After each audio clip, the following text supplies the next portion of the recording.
Hey guys, it's Laura Stylez, repping Hot 97 in New York City. And of course, I had to snatch up Nick and force him to do a Hard Knock TV with me. Hope you guys like it.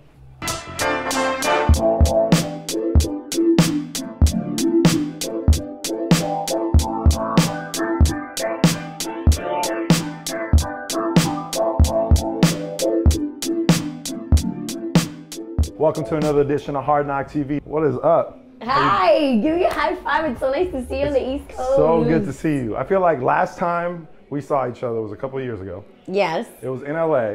Yes. We were shooting some branded content. Yes. We were in a car and talked for like 3 hours. Yes.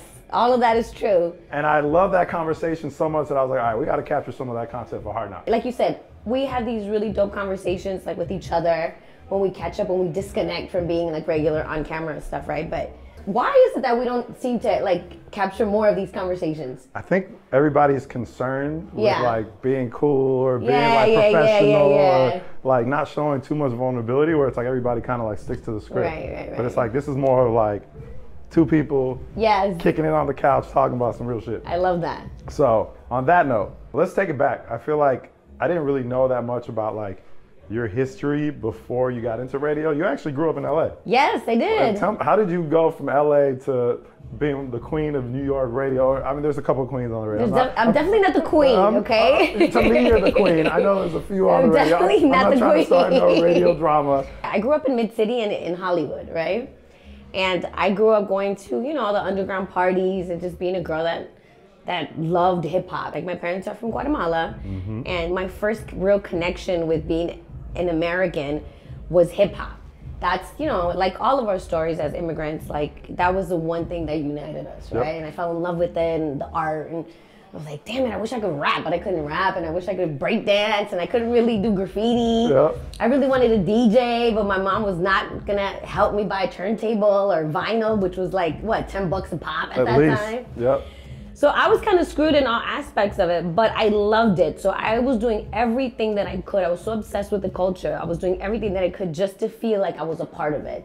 From going to like all the underground parties. Remember, I don't know if you remember Unities. Remember those Unity parties? Yeah. What? I mean, by the time I came to LA, it was like the last part of Unity. Okay. But I heard all the stories. We actually did a Unity documentary when they brought Unity back to LA to like pay respects to Bigger B. Yeah. I mean, I had some of the best memories. Like the first time I saw Talib and Most was at a Unity. First time I saw the Fugees. First time I saw Meth and Red. Like, it was super. And plus, just like, you know, climbing fences to see the far side, and you know what I mean? That's love for hip hop right there. When you climb the fence to see something, that's when you know. I remember, oh my God, I was such a big Far Side fan. I remember I climbed the fence because of course I wasn't of age. And you know that last, when you jump over the fence, that last foot that you're supposed to get, I didn't get it. So I busted my ass and I had like a little scratch on my cheek. But you know, I was there for Lab Cab in California. Dusting it off, you're like, I'm good. I was like, I'm good. Burns a little bit, but I'm good. No, but yeah, so I fell in love with it. And I remember at one point in my life, I was like, I don't really love anything else. Like, you know, I was going through a really tough time in my personal life, and I didn't really love anything else. And that's the only thing that made me feel like I belonged, and that kind of like disconnected me from the real world, right?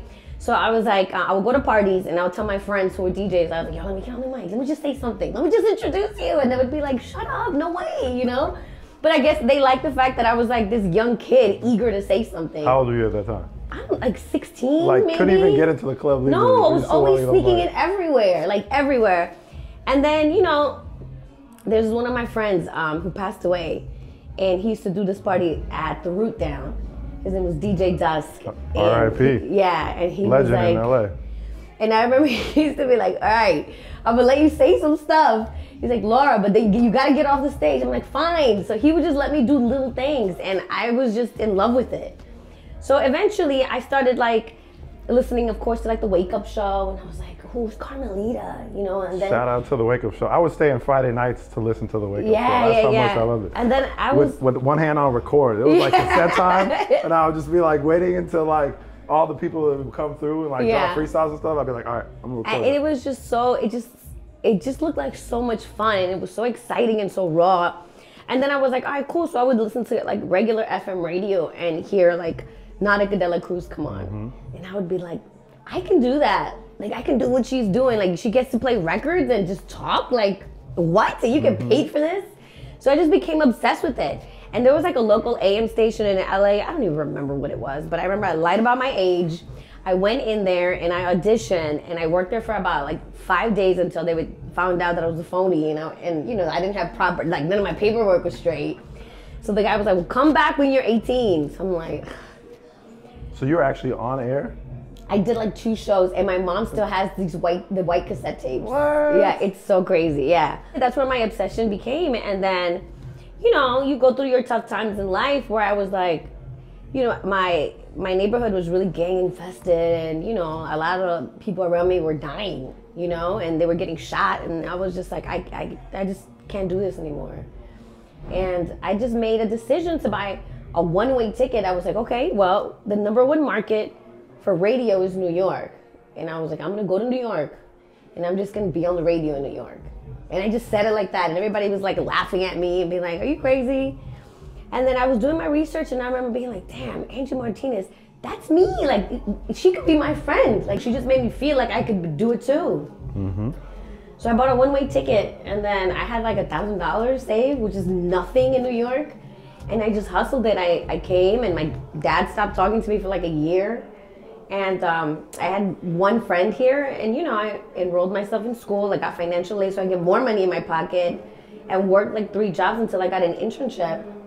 And then I kind of just started from there and I never stopped. I started from getting coffee and just, just eating shit. Because that's what with OGs, Monie Love was one of the first women to embrace me. Yeah. Yeah, she gave me like a real shot. Like I literally was holding her baby while she was arguing with somebody and running the boards, and I thought it was incredible how she could breastfeed and still run a show. Like I was like, what is this? Like she was like superwoman, and incredible women in radio that just I learned what to do and what not to do, which is super important. For those young people watching now, inspired. Yes. The way you looked at Angie Martinez or the way that you looked at Carmelita, they're looking at you. What advice would you give for them when they're like, well, how do I break in? Well, okay, so I get it all the time, right? And everybody thinks it's really cool. Be like, oh, I want to interview rappers and take pictures and post them on the gram. Like, that's dope. Like, you get to go party and they pay you. But one thing that helped me stay above water, that's what I call it, was that I was always prepared for the next move, right? It's not really just about the music. It's not only about, it's about relationships, okay? So to me, I always made sure that wherever I went, I always made sure that I left a good impression. I worked my ass off by meaning like I was the one that was always reliable. So like, hey, I'm taking off Saturday, Sunday, I'll cover it, Christmas, New Year's, overnights.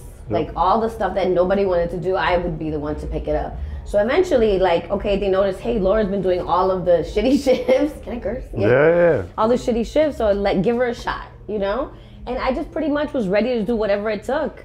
And I think I've had some amazing interns, and I've had some people who just don't want to work. And I've had some amazing interns that now have jobs that have offered me checks. Which is the most amazing feeling in the world. When somebody is like, hey, listen, my company wants to hire you. Oh, so-and-so recommended you. She used to intern for you. And I'm like, what? Like, it's so dope how everything is 360. It's a business just like everything else, and people don't realize that sometimes. There was plenty of times where I was up for a position against somebody else, but I knew how to produce. I knew how to book talent. I had relationships with labels, Right. I knew how to do everything. So of course I got the job over that person because, that person just, was a great jock. So I always tell like anybody who wants to break into radio, like study it, learn your craft, understand the business of it. Make sure you sharpen your skills. Like I even tell like girls and guys who want to do, I'm like, learn how to DJ, understand the music and the transitions and, and how music works and, understand trends and ratings and understand that, we're in the business of selling commercials, and how that works. So for sure. I always tell people you have to learn how to make yourself valuable. Of course. It's like everyone's like, what can you do for me? But if you turn that around to what can I do for you? Yep. What can I do for you, the producer? What can I do for you? That's when you can get your foot in the door. One of the biggest things that helped me out too, I remember Angie Martinez. It was so crazy when I finally, I already had been on the air in New York. So when I went to Hot 97, it was like I took like Ebro was such a piece of shit in a great way, right? In a great way. Shout out to Ebro. Because listen, because I already had done the getting coffee for everyone, and you know, and then I landed. I was super lucky to be able to be on the radio in New York as my first gig, and that's like hard. That's unheard of. Because usually people have to go to smaller markets to do that. So at that time, I remember early 2000, the reggaeton boom came out, so Univision opened up a station called La Calle, and then I applied for it, and I was like, well, you know, I love hip hop and I speak Spanish, so I could do it. Mind you, I didn't know anything about reggaeton, right? Mm-hmm. I'm not Puerto Rican, so I was like, what? Whatever, I'll figure it out. You know, I like reggae, you know? So I went, and I really had to do my homework.